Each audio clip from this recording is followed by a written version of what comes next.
Tapi alhamdulillah sekarang contohnya purchase atau order yang dulu yang masuk ke kita itu 80% itu masih orang datang ke kantor atau datang ke store kita, tapi saat ini 95% order itu datang dari online kita. Ya.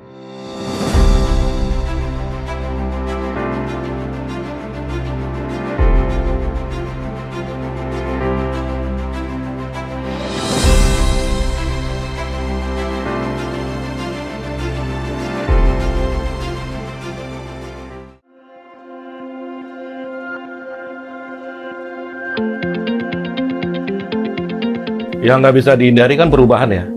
Change itu all the time. Apalagi dengan situasi saat ini ya. Kita nggak pernah prediksi ada pandemik, tiba-tiba ada pandemik. Jadi kita harus siap-siap dengan perubahan. Dan itu yang harus kita yang kita hadapi dengan transformasi.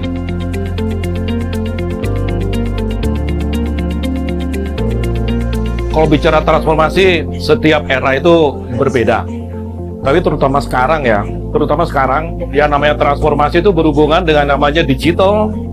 Jadi kalau bicara dengan perubahannya seperti apa, itu dari hulu ke hilir yang kita lakukan, dari sistem operasional, dari sistem manajemen, gimana kita beradaptasi dengan digital, bagaimana kita beradaptasi dengan juga kondisi market yang ada.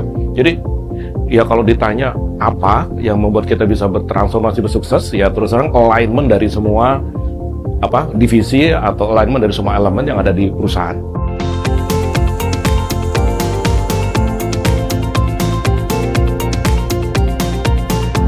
Pertama, untuk melibatkan ya. Pertama, tell the reason ya. Kita harus punya reason yang kuat, dan selalu kami di Indonesia sih punya misi terus terang, misi yang kita junjung sejak kita awal sampai sekarang.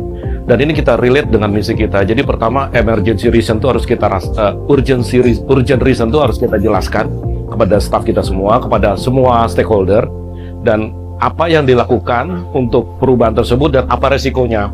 Jadi kita semua punya ekspektasi, kita punya harapan, dan kita punya plan buat meminimalisir resiko gitu.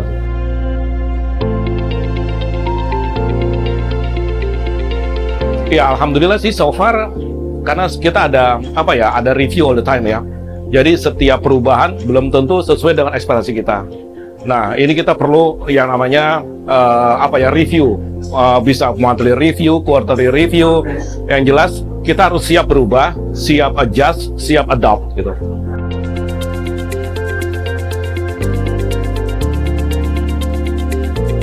Terutama sekarang ya, masalah pandemik ya. Kita di direct selling berhubungan sekali dengan namanya physical meeting. Semua operasional itu kita lakukan dengan physical. Tapi ketika pandemik, ketika everything itu harus ada distance, komunikasi harus dengan online, sehingga kita rubah semua dari konvensional ke digital. Along the way banyak tantangan, tapi alhamdulillah sekarang contohnya purchase atau order yang dulu yang masuk ke kita itu 80% itu masih orang datang ke kantor atau datang ke store kita, tapi saat ini 95% order itu datang dari online kita. Ya, itu ya aku pikir ya suatu terobosan dan berhasil dengan baik. Okay.